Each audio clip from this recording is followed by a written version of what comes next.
Son illər idman zallarına maraq artdıqca, paralel olaraq əsasən idmançıların istifadə elədiyi qida əlavələrinə də tələbat nəzərə çarpacaq dərəcədə yüksəlib. Sosial şəbəkələrdə idmançıya xas bədən görüntüləri, sürətli nəticə vəd eləyən reklamlar və məşqçi tövsiyələri bu məhsulları gündəlik həyatın bir hissəsinə çevirib. Bəs bu artan marağın arxasında nə dayanır və bu məhsullar nə dərəcədə təhlükəsizdir? Mütəxəssislər deyir ki, insanların əksəriyyəti qısa zamanda nəticə əldə eləmək istəyir. Bu isə onları bir çox hallarda qida əlavələrinə yönəldir. İdman zalına gələnlərin çoxu artıq məşqin ilk günlərindən etibarən müxtəlif əlavələrlə maraqlanır. İdman qida əlavələrindən istifadə zamanı biz fikir verməliyik onların dozalarına. Belə ki, hər hansı bir idman qida əlavəsinin dozası normadan artıq olduğu halda bu bizim orqanizmimizdə bəzi problemlər yarada bilər, allergik təsirləri ola bilər, bədəndə səpmələr ola bilər, yuxusuzluq halları ola bilər və bəzi idman qidalarının da artıq istifadəsi ürək-damar sistemimizdə problemlər yarada bilər, ürək döyüntüsünün sayını artıra bilər.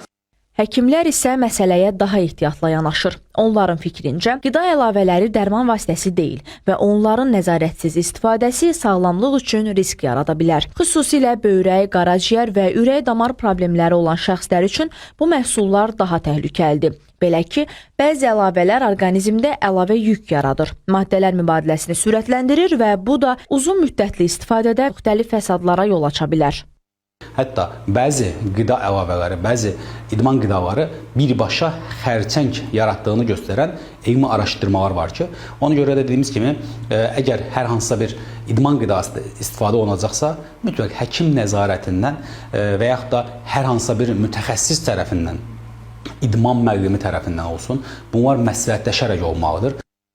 Sosial şəbəkələrdə ideal bədən görüntülərinin təşviqi, reklamları və qısa zamanda dəyişim hekayələri xüsusilə gənclər arasında bu məhsullara marağı daha da artırır. Bir çox istifadəçi isə sosial şəbəkədə gördüyü nəticələrin arxasında uzun müddətli məşq və düzgün qidalanma rejiminin dayandığını nəzərə almır. Yeri gəlmişkən, Azərbaycan Qida Təhlükəsizliyi Agentliyi də xəbərdarlıq eləyib ki, bu əlavələri qəbul etməzdən əvvəl onların tərkibi, istifadə qaydası, dozası və mümkün yan təsirləri diqqətlə öyrənilməlidir.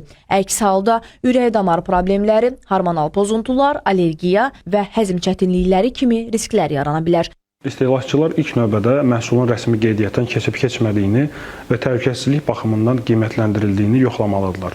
Məhsulun etiketində istehsalçı, tərkib, istifadə qaydası, saxlanma şərtləri və son istifadə tarixi kimi məlumatlar aydın və tam şəkildə göstərilməlidir. Eyni zamanda məhsulun mənşəyi və satış kanalı da mühüm əhəmiyyət daşıyır. Qeyri-rəsmi və ya etibarsız mənbələrdən alınan məhsullar keyfiyyət və təhlükəsizlik baxımından riskli ola bilər. İstehlakçılar bilməlidir ki, təbii, bitki tərkibli və ya zərərsiz kimi ifadələr hər zaman təhlükəsizliyi təmin etmir. Ona görə də hər hansı bioloji aktiv əlavəni istifadə etməzdən əvvəl mütəxəssis məsləhəti almaq ən doğru yanaşmadır.